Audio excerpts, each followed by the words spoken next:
Chapter 1. You were made for more than this. You're shoveling coal on a train. The harder you work, the more coal the engine burns.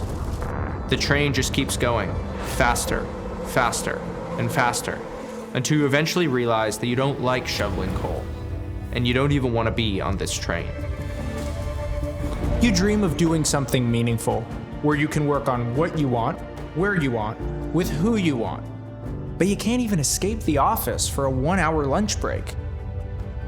You retreat to the bathroom for a moment of freedom, where alone and unattended, you look at yourself in the mirror and you say, I was made for more than this. Dreading Monday morning is no way to live. The right job will harness your unique talents. Instead of mindlessly flicking through browser tabs, you'll do something meaningful. Your work can and should serve your highest ends. Truth, beauty, excellence. So ask yourself, am I doing the work I was made for? And if you don't like your answer, listen up.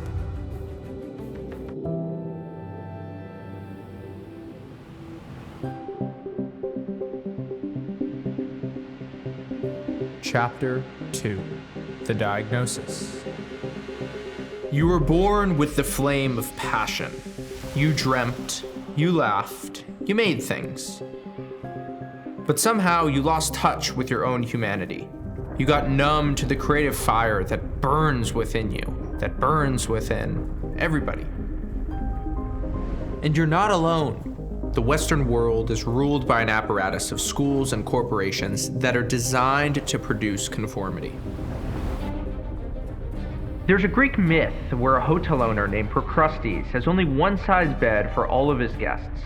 If a guest is too small for it, he stretches them out. If they're too big, he chops off their head and legs. Instead of conforming the beds to the people, he conforms people to the beds. And this is what schools do to kids.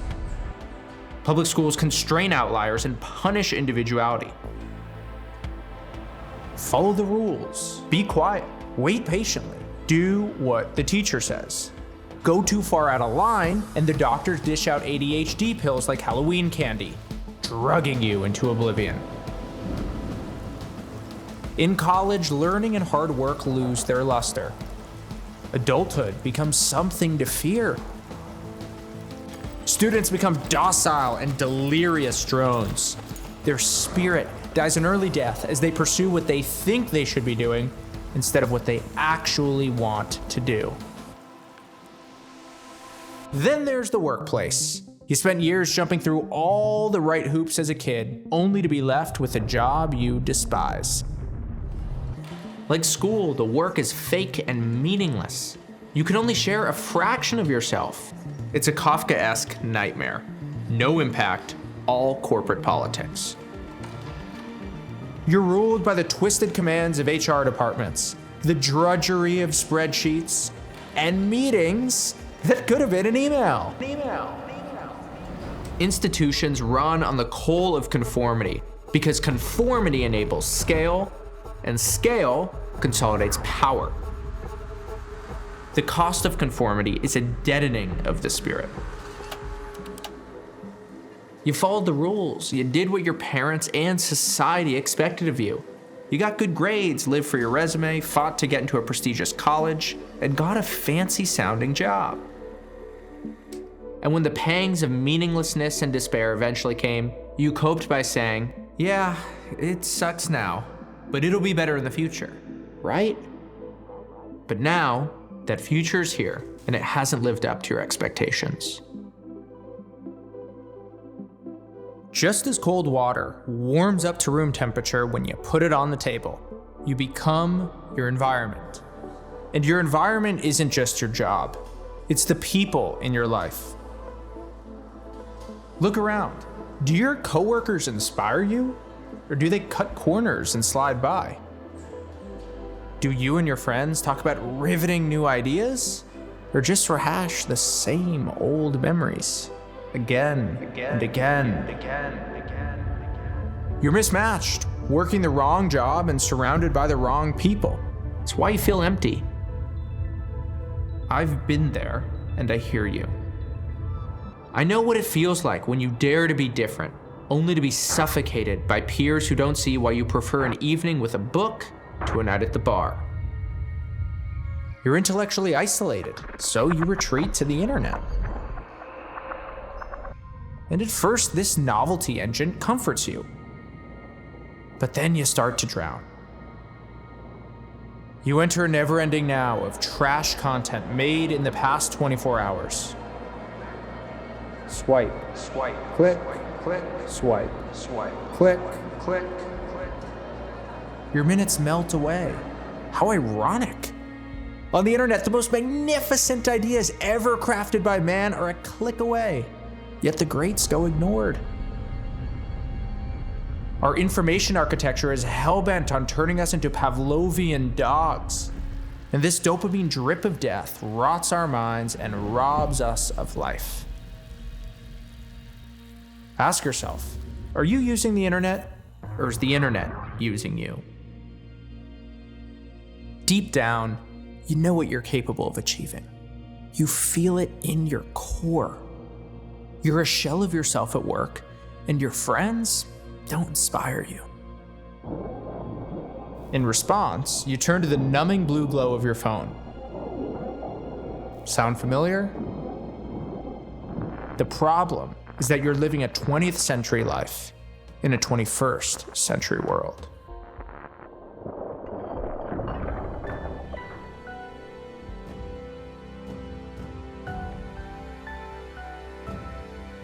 Chapter 3, The Opportunity. We're living through the fall of the media industrial complex. Mainstream media is a shell of its former self because when business got tough and ad revenue declined, the industry embraced the twin vices of mindless entertainment and manufactured storylines. The locus of power is changing. If you're skeptical, follow the money. Murdoch built Fox, Bezos bought the Post, both mainstream media companies. But the playbook has changed. Elon bought Twitter, a social media company. Control the flow of information, and you control the world. On the internet, people want to follow people, not companies. With the old institutions crumbling, individuals are rising up to take their place. Creators are building billion-dollar companies and selling out shows at the Madison Square Garden. Behind all of them is a generation of independent online writers who own their distribution and control their own destiny. This is the stuff of a booming renaissance. This is the 21st century. The old world of information scarcity is giving way to the age of information abundance. And it's rich with potential. You just have to get in the game. When you publish a quality piece of writing, the internet goes to work for you. Your knowledge, your stories, the instant you hit publish, they whip around the world in 1/7 of a second. They work for you 24/7, even while you're sleeping. Keep writing and your audience will grow. First, hundreds of fans, then thousands. And an audience means leverage. The leverage to leap from a stale job to a new company that rewards you for your expertise.